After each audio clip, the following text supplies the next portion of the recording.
नमस्कार साथियों, आप सभी का आपके अपने YouTube channel historical of Rajasthan XYZ में स्वागत है। आज की जो वीडियो होने वाली दोस्तों अपने बीएड एंट्रेंस एग्जाम यानी कि बीएड प्रीवियस एग्जाम से संबंधित कुछ एग्जाम क्वेश्चन पूछे गए, उन क्वेश्चनों के बारे में अपन इस वीडियो में डिस्कशन करेंगे। तो यहाँ पे सभी के सभी क्वेश्चन बहुत ही इंपॉर्टेंट है दोस्तों, एग्जाम के अंतर्गत पहले पूछे गए दोस्तों। ठीक है, तो वीडियो स्टार्ट करते हैं और देखते हैं दोस्तों। आज का सबसे पहला क्वेश्चन अपने सामने दे रखा है, निम्नलिखित में से किसने संस्कृत व्याकरण पर एक प्रसिद्ध शोध प्रबंध लिखा था?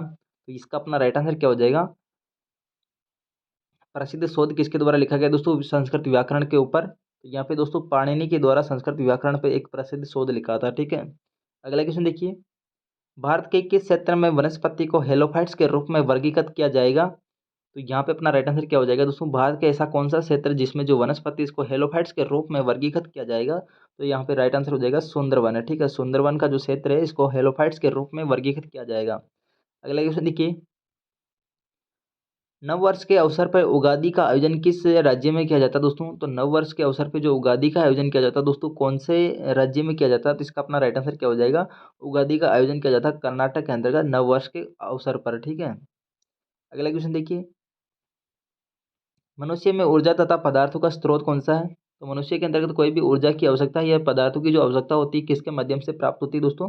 इनको भोजन के माध्यम से दोस्तों भोजन ऊर्जा और पदार्थ प्राप्त किए जाते हैं। ठीक है, अगला क्वेश्चन देखिए, स्कूल व्यवस्था की मुख्य जिम्मेदारी किसके ऊपर होती है? तो स्कूल की व्यवस्था है दोस्तों, इसकी मुख्य जिम्मेदारी किसके ऊपर होती है? तो इसकी मुख्य जिम्मेदारी होती है दोस्तों प्रिंसिपल के ऊपर। ठीक है, प्रिंसिपल के ऊपर स्कूल व्यवस्था की मुख्य जिम्मेदारी होती है। अगला क्वेश्चन देखिए, शिक्षकों छात्रों की क्षमता किस तरह मापता है दोस्तों? तो यहाँ पे कोई भी शिक्षक है दोस्तों, छात्र की जो कैपेसिटी है यानी कि जो क्षमता है उसको मापने मापने का कार्य किसके द्वारा किया जाता है, मतलब कि कैसे करता है? तो इसका अपना राइट आंसर क्या हो जाएगा?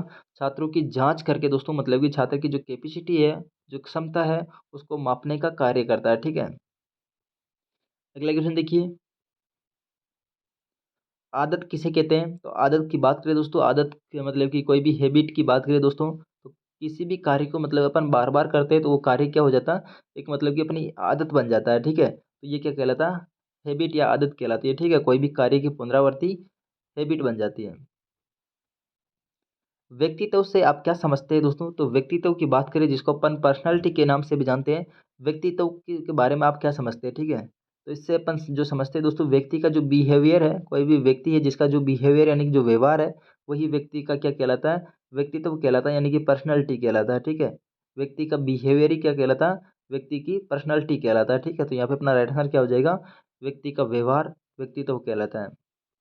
अगला क्वेश्चन देखिए, स्कूल में से ड्रॉपिंग आउट होना मतलब है दोस्तों, तो यहाँ पे दोस्तों कोई भी स्कूल है उसमें से कोई ड्रॉपिंग आउट हो जाता है, इसका क्या मतलब होता है? तो इसका अपना राइट आंसर क्या हो जाएगा दोस्तों? ड्रॉपिंग आउट का मतलब होता है स्कूल हमेशा के लिए छोड़ना, ड्रॉपिंग आउट कहलाता है। ठीक है, स्कूल हमेशा के लिए छोड़ देना ड्रॉपिंग आउट कहलाता है। अगला क्वेश्चन देखिए, निम्नलिखित में से कौन सा कार्य लॉर्ड कर्जन के समय काल में नहीं हुआ था?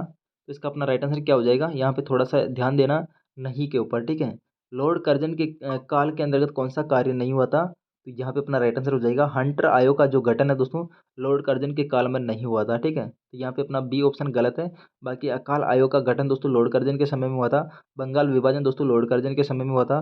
भारत लोक सेवा मंडल का गठन दोस्तों लॉर्ड कर्जन के समय काल में हुआ था। लेकिन हंटर आयोग की बात करें, ये दोस्तों लॉर्ड कर्जन के समय काल में नहीं हुआ था। अगला क्वेश्चन देखिए, किस क्षेत्र की मृदा का निर्माण ज्वालामुखी सेल असिताश्म के अपक्षय द्वारा होता है? तो यहाँ पे ऐसा कौन सा क्षेत्र जिसकी मृदा का निर्माण ज्वालामुखी सेल असिताश्म के अपक्षय के द्वारा होता है? तो इसका अपना राइट आंसर क्या हो जाएगा?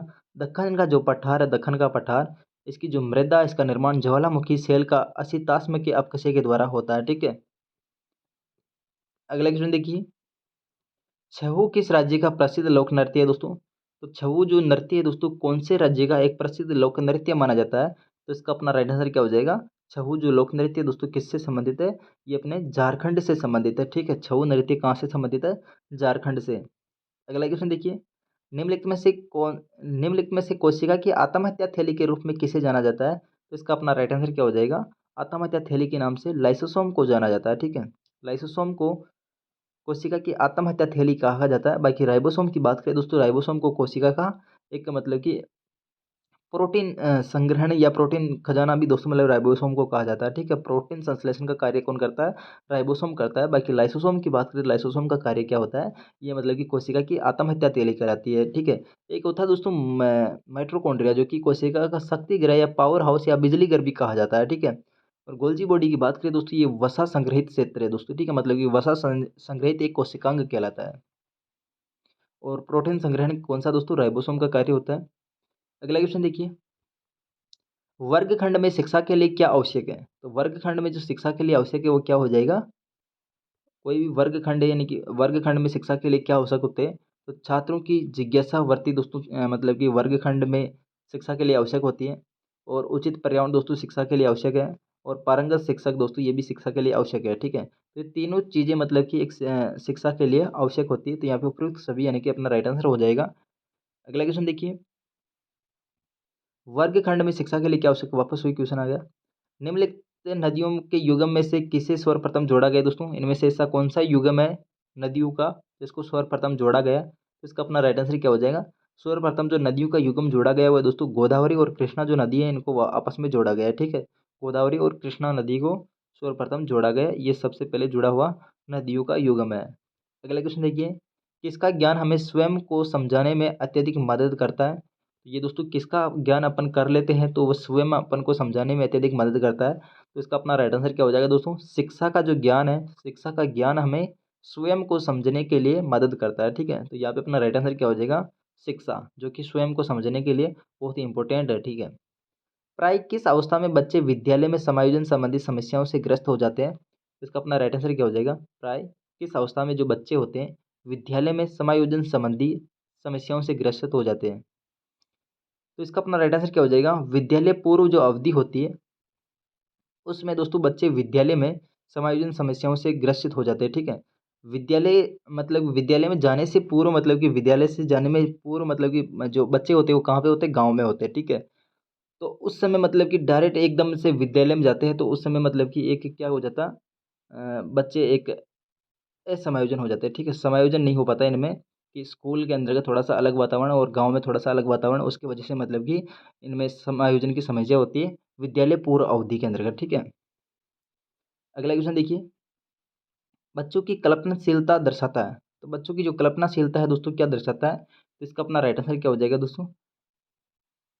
बच्चों की जो कल्पनाशीलता है वो किसके आधार पे चलती है? जो उनकी आयु है दोस्तों, आयु के अनुसार उनकी जो कल्पनाशीलता है वो बदलती रहती है, ठीक है। तो बच्चों की कल्पनाशीलता किसके आधार पे दर्शाई जाती है? तो बच्चों की जो आयु है दोस्तों उनके उसके संबंधित, ठीक है, आयु संबंधित उनके रुझानों से संबंधित अपन बच्चों की कल्पना के बारे में पता कर सकते हैं, ठीक है। तो आज की ये थी दोस्तों छोटी सी वीडियो। अगर वीडियो आपको पसंद आई तो वीडियो को लाइक कर दीजिएगा, चैनल को सब्सक्राइब कर दीजिएगा ताकि मेरी प्रत्येक वीडियो आप तक समय पर पहुँच सके। Thanks for watching, see you again.